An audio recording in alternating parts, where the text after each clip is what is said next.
Housewife का एक 19 years के लड़के से अफेयर हो जाता है। इसके बाद क्या होता है, आज की हमारी मूवी ग्रीन चेयर जो एक कोरियन मूवी है, इसमें हम देखेंगे। वीडियो स्टार्ट करने से पहले मैं आप सबसे रिक्वेस्ट करना चाहता हूँ, आपको वीडियो अच्छा लगता है तो प्लीज इस वीडियो को लाइक और कमेंट जरूर कर दीजिएगा।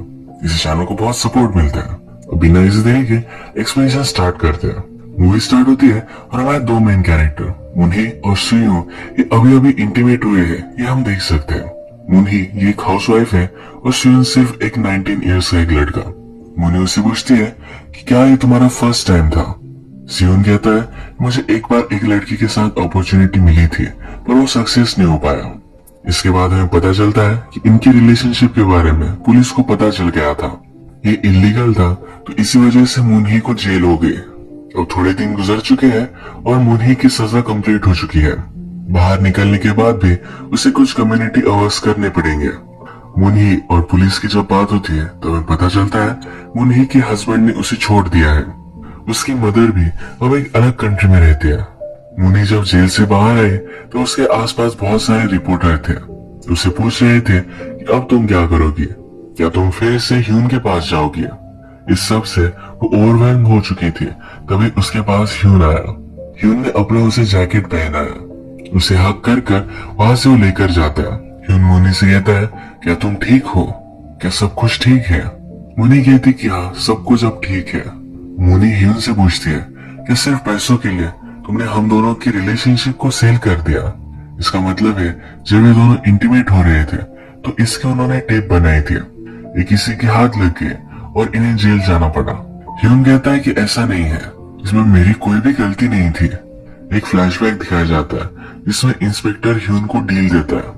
कहता है कि अगर तुमने सब इल्जाम मुनही पर लगा दिया तो उसे बहुत बड़ी जेल हो जाएगी। हम तुम पर कुछ भी चार्ज नहीं लगाएंगे। ये डील ह्यून ने नहीं ली थी। इस डील को ह्यून ने इग्नोर कर दिया था। मुनही कहती है कि अब तुम घर चले जाओ, मेरे साथ रुकने की कोई भी जरूरत नहीं है। ह्यून कहता है कि मुझे यही रुकना है, मैंने तुम्हें बहुत मिस किया था। उसने आगे चलकर गाड़ी रोक दी क्योंकि उसके पास लाइसेंस नहीं है। वो मुनही को गाड़ी ड्राइव करने के लिए कहता है। इसके बाद ये बहुत ही हंग्री थे तो एक रेस्टोरेंट में खाना खाने के लिए आए। मुनही कहती है कि अगर तुम अब मेरे साथ रहना चाहते हो, शायद अगर हमने इस रिलेशनशिप को कंटिन्यू भी किया तो एक ना एक दिन तो ऐसा आएगा जब हमें ब्रेकअप करना पड़ेगा। तुम्हारा कुछ फ्यूचर है जो तुम्हें कंटिन्यू करना पड़ेगा। ह्यून कहता है ऐसा कुछ भी नहीं होगा, मैं हमेशा उसके साथ ही रहना चाहता है। मुनही 32 इयर्स की है और ह्यून 19 का, इससे उसे ज्यादा कुछ भी फर्क नहीं पड़ता। ये दोनों यहाँ नोटिस करते हैं कि एक रिपोर्टर इनका फोटो ले रहा था।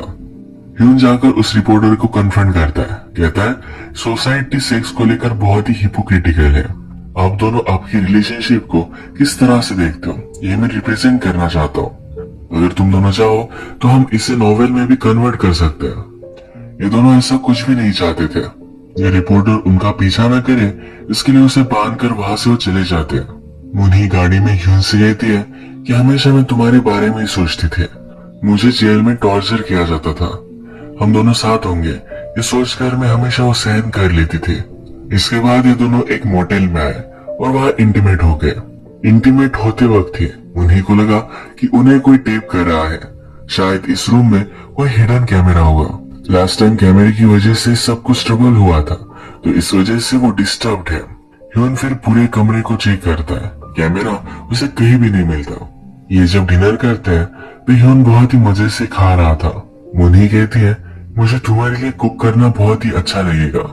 इसके बाद जब ये इंटीमेट होते हैं तो मुनही को ह्यून बहुत ही अजीब सा लगता है। उसे लगता है कि ह्यून बहुत सारी लड़कियों के साथ इंटीमेट हुआ है। वो इस चीज को लेकर उसे कन्फ्रंट करती है।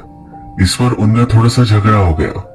मुनही फिर उसकी एक फ्रेंड जिसका नाम है सुजिन इसे कॉल लगाती है। अब वो उसके साथ जाकर ही रहने वाली है। मुनही ह्यून से कहती है कि हमारी जो भी रिलेशनशिप थी ये बहुत ही गलत है। हमने जो भी किया इसे एक सपना समझकर अब तुम भुला दो। हम दोनों का एक साथ कोई भी फ्यूचर नहीं है। ह्यून उसे कहता है कि प्लीज मत जाओ, हम कुछ ना कुछ फिगर आउट कर लेंगे। मुनही उसे फाइनली कहती है कि मुझे अब तुम भुला देना, तुम किसी अच्छी लड़की से मिलोगे, उसे शायद मेरे बारे में बताना भी मत। इसके बाद मुनी अपने फ्रेंड के पास आई। उसकी फ्रेंड का नाम है सुजिन। सुजिन का भी अभी अभी डिवोर्स हुआ है। यहाँ आने पर मुनी ह्यून को मिस कर रही थी। उसे कॉल कर पूछती है क्या तुम सही से पहुंच गए? ह्यून कहता है कि हाँ। ह्यून अभी भी फोन पर उसे मनाने की कोशिश कर रहा है। मुन्नी कहती है कि अगर तुम मुझे जाने नहीं देना चाहते थे तो मुझे रोक लेते, मुझे गाड़ी में बंद कर देते। वो भी अब रिग्रेट कर रही है कि वो ह्यून को छोड़कर चली आई। ये फोन पर उससे बात ही कर रही थी, तभी ह्यून वहां पहुंच गया। ये उसे देखकर बहुत ही खुश है। इसके बाद ये सब मिलकर अच्छा सा डिनर वगैरह करते हैं। जब मुन्नी और सुजिन अकेले थे तो सुजिन मुन्नी से पूछती है ह्यून के साथ होना कैसा है। मुन्नी कहती है कि उसके साथ मुझे बहुत ही अलग लगता है, ये एक्सपीरियंस उसके लिए बहुत ही अच्छा है। मुन्नी को अपनी कम्युनिटी आवर्स कंप्लीट करने हैं तो यहाँ के एक हॉस्पिटल में वो जॉब लेती है। यहाँ पर एल्डरली लोगों की उसे केयर लेनी पड़ेगी। इसमें एक ओल्ड वुमन है जो कंट्रोल में नहीं आती। वो तभी शांत होती है जब उसे एक गाना सुनाया जाता है। मुन्नी अपनी कलीग से कहती है क्यों ना हम ये गाना रिकॉर्ड कर ले, जिससे वो हमेशा ये गाना सुनती रहेगी। कलीग कहती है वो उसे पसंद नहीं है, उसे लाइव गाना सुनना अच्छा लगता है। इसके बाद हम देखते हैं कि ह्यून मुन्नी को घर ले जा रहा है। वो गाड़ी में कहता है कि आज मैंने बहुत सारी चीजों के बारे में सोचा है। हम दोनों की रिलेशनशिप में मैं तुम्हें एज ए ह्यूमन प्यार करता हूँ। गलती तो हम दोनों ने की थी और सिर्फ तुम्हें जेल में जाना पड़ा। ये सब उसे बहुत ही गलत लगता है। अब 10 डेज में ह्यून एक लीगल एज का हो जाएगा। इसके बाद मुन्नी और ह्यून एक साथ रह सकते हैं। इन पर कोई भी ऑब्जेक्शन नहीं लेगा। ह्यून को हमेशा एक एनोनिमस नंबर से कॉल आता रहता है। ये कौन कॉल कर रहा है उसे पता नहीं है। मुन्नी कहती है कि शायद किसी को तुम पर क्रश है। ह्यून इससे डिस्टर्ब हो गया था तो अपना मोबाइल फेंक देता है। मुन्नी उसे गाड़ी स्टॉप करने के लिए कहती है। जल्दी से जाकर वो मोबाइल वो लेकर आती है। कहती है शायद तुम्हारी मदर फादर का तुम्हें कॉल आएगा, ऐसा तुम कांटेक्ट मत तोड़ो। सुजिन एक स्कल्पचर है। मुन्नी उसे हेल्प कर रही थी तो उसे बात करती है। कहती है कि एक ना एक दिन ह्यून मुझ में इंटरेस्ट खो देगा। इसके बाद वो कैसे जिएगी ये उसे पता नहीं है। सुजिन कहती है ये सब बातों के बारे में मत सोचो, तुम हमेशा एक साथ रहोगे। रात में मुन्नी को सपना आता है ह्यून और उसकी फ्रेंड सुजिन ये दोनों एक दूसरे के साथ इंटीमेट हो गए हैं। इस सपने से बहुत ही डिस्टर्ब हो जाती है। रात में जब ह्यून और मुन्नी इंटीमेट होते हैं तो ह्यून उसे आई लव यू कहता है। इसके बाद मुन्नी उससे कहती है कि जब तुमने मुझे आई लव यू कहा तो मुझे बहुत अच्छा लगना चाहिए था। वो ह्यून के साथ ज्यादा कुछ भी फील नहीं कर पा रही। ह्यून, सुजिन और मुन्नी एक साथ अच्छे से रह रहे हैं। ह्यून कभी कभी इन दोनों के लिए अच्छा सा लंच भी बनाता है। मुन्नी के हॉस्पिटल में जो ओल्ड लेडी सिर्फ गाना सुनकर एंजॉय करती है, उसे गाना सुनाने के लिए एक दिन ह्यून भी आता है। मुन्नी एक पेशेंट को नहला रही थी तो उस पेशेंट ने मुन्नी पर ही अटैक कर दिया। ह्यून मुन्नी को वहां से बचा लेता है। इस इंसिडेंट से वो डिस्टर्ब हो गई थी तो ह्यून कहता है कि चलो आज हम बाहर डिनर करते हैं। ये जब दोनों पब्लिक में थे तो ह्यून चाहता है कि मुन्नी उसका हाथ पकड़े। मुन्नी फिर अपना आउटफिट चेंज कर लेती है। वो कुछ ऐसे कपड़े पहनती है जिससे वो यंग लगे। डिनर पर ह्यून उसे कहता है कि जैसी तुम हो वैसे ही मुझे पसंद हो, मेरे सामने इस तरह से तुम यंग बनने की कोशिश मत किया करो। ह्यून कहती है कि जब भी तुम मुझसे बात करते हो तो बहुत ही पोलाइट होते हो, तुम मुझसे एज अ फ्रेंड बात किया करो। मुन्नी को बुरा लगता है इनके बीच में जो भी हुआ इसकी सजा उन्हें भुगतनी पड़ी। उसे लगता है कि उसने ह्यून को सीड्यूस किया था। उसे सॉरी कहती है। ह्यून कहता है कि तुम मुझे कभी भी सॉरी मत बोला करो, तुम्हारे सब सॉरीज को आई लव यू से तुम रिप्लेस कर दो। इसके बाद ये दोनों अपना मूड चेंज करने के लिए एक जगह डांसिंग के लिए आए। यहाँ पर वो फिर से उसी प्रीवियस के रिपोर्टर को नोटिस करते जो उनकी स्टोरी लिखना चाहता था। फिर से इन दोनों ने मिलकर उसके हाथ पैर बांध दिए। इसके बाद ये दोनों एक बार में आते हैं। ह्यून मुन्नी से कहता है तुम मुझे कितना तंग करती हो, मुझे सारे होटल में कैमरास तुमने ढूंढने के लिए कहे थे। मेरी पेंटिंग बनाते वक्त 3 घंटे मुझे खड़ा होना पड़ा। मुझ पर तुमने शक भी किया था, ये सब तुम क्यों करती हो? यहाँ पर वो नाटक कर रहा था कि वो बहुत ही ड्रंक है। मुन्नी उसे सॉरी कहती है पर ह्यून उसे याद दिलाता है कि सॉरी को तुम्हें आई लव यू से रिप्लेस करना है। अचानक से मुन्नी को हॉस्पिटल से कॉल आया।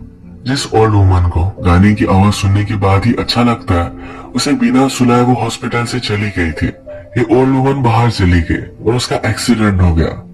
मुन्नी को हॉस्पिटल का स्टाफ बहुत डांटता है। उसे बहुत ही बुरा लगा। इसी ओल्ड वुमन की पिल्स उसने बहुत सारी खा ली। ये नींद की दवाई थी तो 2-3 दिनों तक वो उठी ही नहीं। ह्यून उसके लिए वरी करने लग गया था।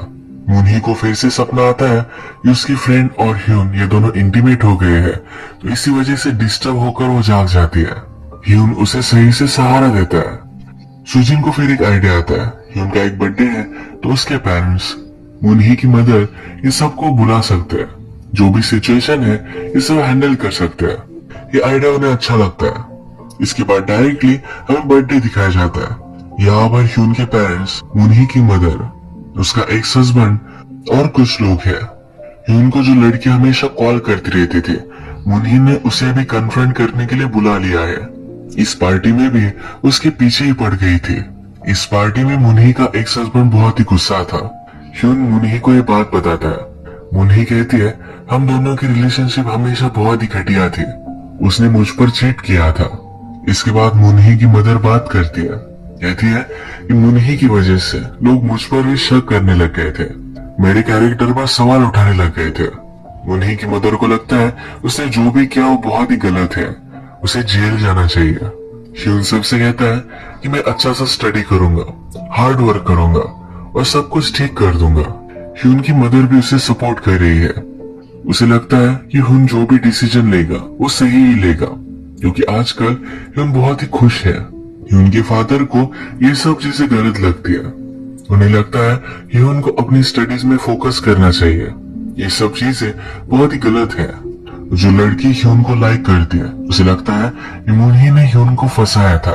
वो ह्यून से डायरेक्टली बात करती है, कहती है तुम्हारी जो भी नीड है वो मैं कंप्लीट कर सकती हूँ। इसके बाद इस पार्टी से शांति पाने के लिए ह्यून और मुन्ही बाहर आ गए। इनके पास मुन्ही का हस्बैंड भी आता है। वो मुन्ही पर बहुत ही ज्यादा गुस्सा है। वो ह्यून से कहता है तुम्हें हमेशा इसके साथ बहुत ही केयरफुल रहना पड़ेगा, तुम इस पर ट्रस्ट नहीं कर सकते। मुन्ही कहती है तुमने कभी भी मुझे सेटिस्फाई नहीं किया, हमेशा मुझ पर तुम चीट करते आ रहे हो। उसका हस्बैंड उस पर बहुत ही गुस्सा हो गया था, उसे मारने वाला था, पर ह्यून मुन्ही को बचा लेता है। हस्बैंड और ह्यून में बहुत बड़ी फाइट हो जाती है। इसके बाद ये पार्टी इन दोनों के लिए बहुत ही ओवरवेलमिंग हो चुकी थी। ये सबको वहां से जाने के लिए कहते हैं, म्यूजिक लगाकर अच्छा सा डांस करते हैं। उसके बाद ये दोनों इंटीमेट हो गए और मूवी में थोड़ा सा टाइम गुजर चुका है। मुन्ही ने अब डिसाइड कर लिया है ह्यून की लाइफ में रहना ये कोई अच्छी बात नहीं है। अब उसकी लाइफ से हमेशा के लिए चली जा चुकी है। ह्यून को भी किसी अलग लड़की के साथ हम देख सकते हैं। इनकी जो रिलेशनशिप थी, इस रिलेशनशिप के डायनामिक्स पर ये मूवी बहुत सारे क्वेश्चन उठाती है। अलग अलग थिंकिंग से सोसाइटी के पॉइंट ऑफ व्यू हमें दिखाती है। फाइनली मुन्ही को ये सब चीज गलत लगी और उसने ह्यून को छोड़ दिया। इसी तरीके से मूवी